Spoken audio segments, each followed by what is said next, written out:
Jeremy was around 4 and he stabbed me with a fish knife during a discussion about toy ownership.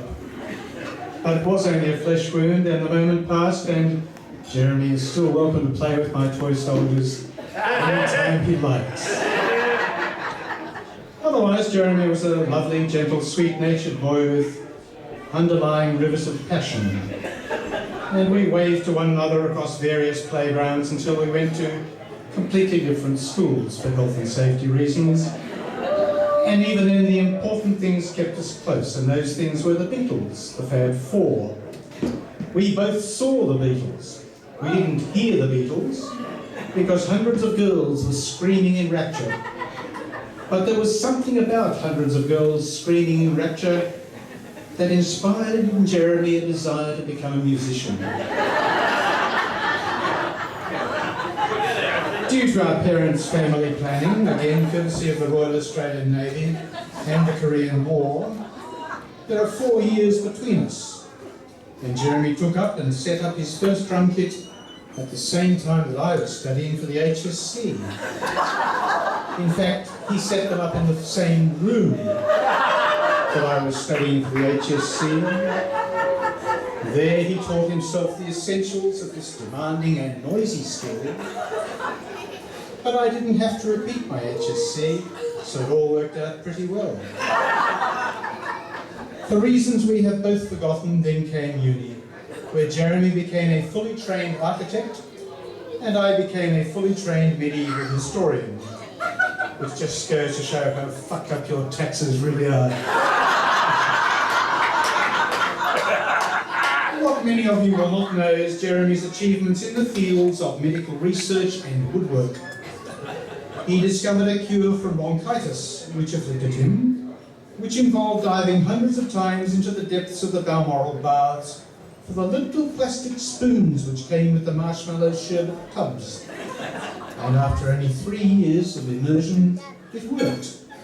And still the Nobel Prize judges had yet to respond. And so he turned to design. And he designed and built some sturdy, indestructible wooden panniers for my motorcycle. Just one of which took the entire door off a brand new Mercedes when it unwisely opened in front of me and never scratched my paintwork. And then over the next 30 or 40 years, some of you will know all of it, and some of you will know some of it. And now Jem is 60, and we're all here to compare our versions of what we think went on, so different to what he has told us.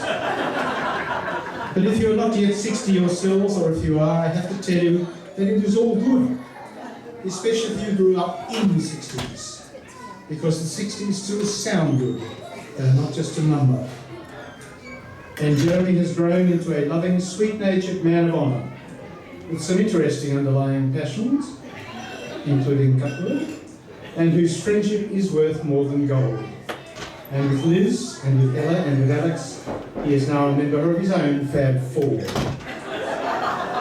And he has, so far, created 40 years and more of music, of wonderful music, which I think is one of the highest callings of any human being. Our parents, Sheena and Dennis, were intensely proud of Jeremy, and I am more proud of my brother than I can say. So I love you, Jem. Happy birthday.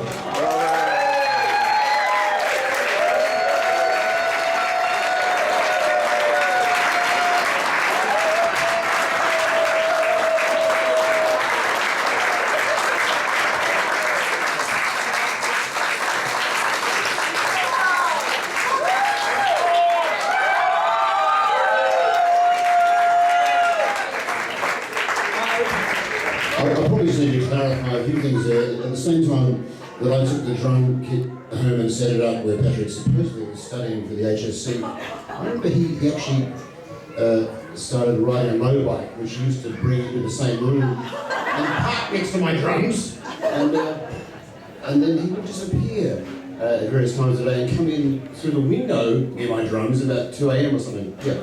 But apart from that, we did have a few other tips. I think the incident with the fish knife was actually slightly later in life, but as he explained, the damage wasn't actually terminal, so it's all okay. Yeah, but I've really looked up to Patrick a lot over the years. He's a very inspirational reader. I don't know anybody who can actually consume a newspaper at a faster speed than him. With his eyes, yeah. Nick does it by tearing him up, but I'm not going to consume the same thing. Just his wit and his wisdom have really been a joy to me, and as is his loyalty and his love. So, thanks, Pat.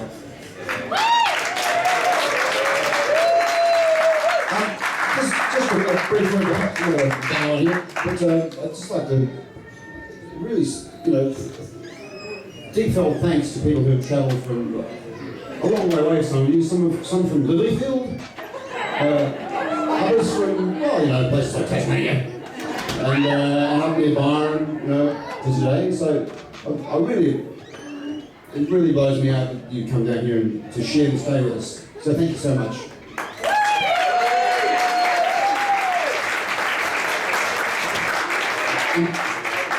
And it would be foolish of me to leave this microphone without thanking the wonderful Liz, who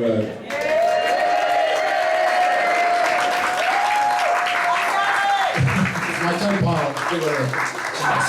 Keep it together. Thank you, Liz. I love you. And Alex, of course. And hey, Alex this time, and Ella, who's in Wales at the moment, doing her masters. So she's here in spirit. Okay. Thanks. Uh-oh. I'm just telling him that he has to go and stand at the cake, and you all need to turn around and face him. He's going to pick up a large, dangerous knife. We're going to sing him happy birthday. Okay, and Vic, can you go and assist with the cutting and the placing on serviettes? Vic and Charlie, could you do that? My gorgeous nieces. Because Alex, you should have a camera in your hand, I think. Wonderful. Okay. And with knife poised. Ladies and gentlemen, I hope you're in good voice. We wait for the lovely Liz to come down. We want to hear three-part harmonies. We want to hear the whole thing. 1, 2, 3!